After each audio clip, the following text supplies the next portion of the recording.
সবাইকে জানাই শুভ শারদিয়ার প্রীতি, শুভেচ্ছা ও অনেক ভালোবাসা। অনেক দিন পর আবার চলে এলাম। আজকে নিয়ে এসেছি কাচকি মাছ চচ্চড়ি। নমস্কার বন্ধুরা, আমি জলি তোমাদের সবাইকে স্বাগত জানাই আমার রান্নাঘরে। কাচকি মাছ চচ্চড়ি বানাতে আমি নিয়েছি বেগুন, আলু, পেঁয়াজ, কাঁচা লঙ্কা আর এদিকে নিয়েছি এই যে কাচকি মাছ। এই মাছটাকে আমি একদম ভালো করে ধুয়ে ধুয়ে নিয়েছি। এটার কাটার কোনো প্রয়োজন পড়ে না। আর এদিকে পেঁয়াজ কুচি নিয়েছি, আলুটা লম্বা করে আলু ভাজার মতো কেটে নিয়েছি, বেগুনটাকেও ঠিক লম্বা করে কেটে নিয়েছি, কাঁচা লঙ্কা নিয়েছি। এবার মাছটাকে আমি নুন হলুদ মাখিয়ে নেব। আর এই মাছটাকে অনেকে সোনাখোরকে বলেও চেনে, আবার অনেকে কাচকি মাছ বলে। নুন হলুদ মাখিয়ে নিয়েছি। নিয়ে এবার কড়াইতে তেল গরম করে একটু সামান্য নুন দিয়ে দিলাম, যাতে মাছটা নিচে আটকে না যায়। সেই জন্য কড়াইটা ভালো করে গরম করে নেব। নিয়ে এবার মাছগুলোকে ঠিক এইভাবে আস্তে আস্তে ছড়িয়ে পুরো কড়াইয়ের তেলে দিয়ে দিতে হবে। এই যে দিয়ে এখন একদম নাড়াচাড়া করা যাবে না, বেশ খানিকক্ষণ এইভাবে ছেড়ে দিতে হবে। মাছটা বেশ এক পিঠ হয়ে গেলে তারপরে এটাকে নাড়াতে হবে। আর এদিকে আমি নিয়ে নিয়েছি কিছু ফ্রোজেন পেঁয়াজকলি। এটা ডিপ ফ্রিজে ছিল পেঁয়াজকলি, সেটাকে একটু বের করে নিয়েছি। এই যে দেখো একদম একই রকম রয়েছে। আর এদিকে এই যে মাছটাকে আমি হালকা নেড়ে চেড়ে ভেজে নিচ্ছি। একটু কড়া করে মাছটাকে ভেজে আমি তুলে রেখে দেবো। দেখো একদম মুড়ির মতো। অনেকে এই মাছটা এইভাবে ভেজেও ডালের সঙ্গে খায়। এবার মাছটাকে তুলে নিয়েছি। কড়াইতে আবারও একটু তেল দিয়ে দেবো। দিয়ে কালো জিরে ফোড়ন দিয়ে দিয়েছি।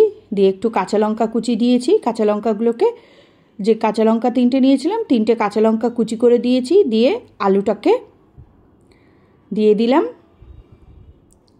আলুটা প্রথমে একটু ভেজে নেব, কেননা আলুটা সেদ্ধ হতে একটু সময় লাগে, তাই ফার্স্টে আলুটা দিয়ে আলুটা একটু ভাজা হলে তারপরে বাকি ইনগ্রিডিয়েন্টসগুলো দেব।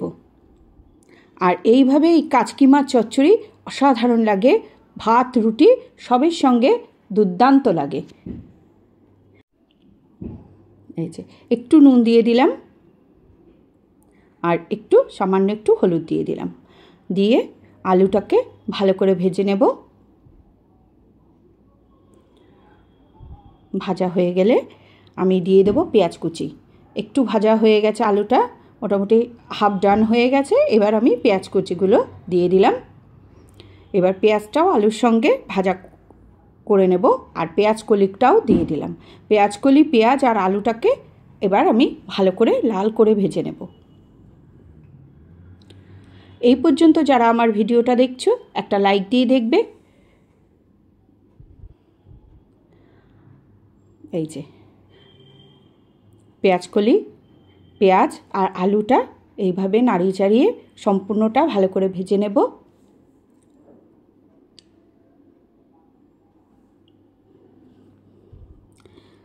বেশ খানিকক্ষণ ভাজা হয়ে যাওয়ার পর এবার দিয়ে দেব বেগুনটা। বেগুনটা দিয়েও আমি খানিকক্ষণ একটু ভেজে নেব।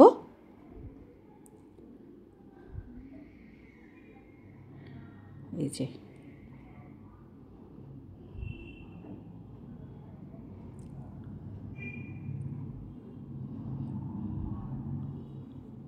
বেগুনের সঙ্গে আলু, পেঁয়াজকলি দিয়ে আমি এটা পুরো সম্পূর্ণ ভাজা হয়ে গেলে তারপরে আমি এর মধ্যে মাছটা অ্যাড করব।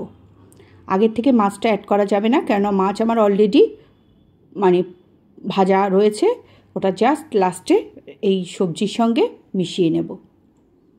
এই যে বেগুন, আলু, পেঁয়াজকলি একদম ভাজা হয়ে গেছে। এবার আমি মাছটা দিয়ে দিলাম।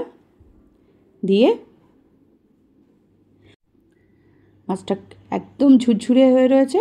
এইবার হালকা হাতে সবজির সঙ্গে মাছটাকে একদম ভেজে নিতে হবে। আর এই রান্নাতে এক ফোঁটাও জল পড়ে না, জল দেওয়া যায় না। একদম এইভাবেই ভেজে নিতে হবে, ভাজা ভাজা করে নিতে হবে। এই যে দেখো মাছ চচ্চড়ি আমার অলমোস্ট ডান হয়ে এসেছে।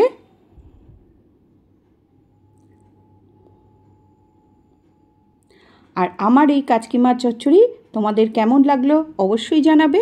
এবার ওপর থেকে কিছু ধনেপাতা ছড়িয়ে দেব, ফ্রেশ ধনেপাতা ছড়িয়ে দিলাম।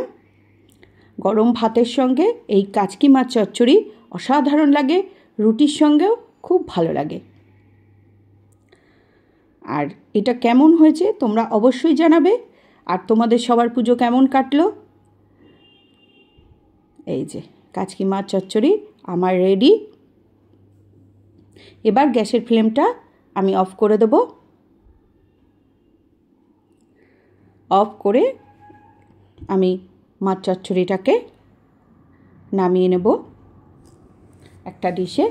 একদম এইভাবে ঝুরঝুরে স্টেপ বাই স্টেপ আলু বেগুন এইভাবে দিলে একদম ঝুরঝুরে খুব সুন্দর একটা মাছ চচ্চড়ি হবে।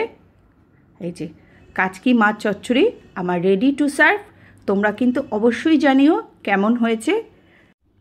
তোমাদের ভালো লাগলে আমি খুব খুশি হব।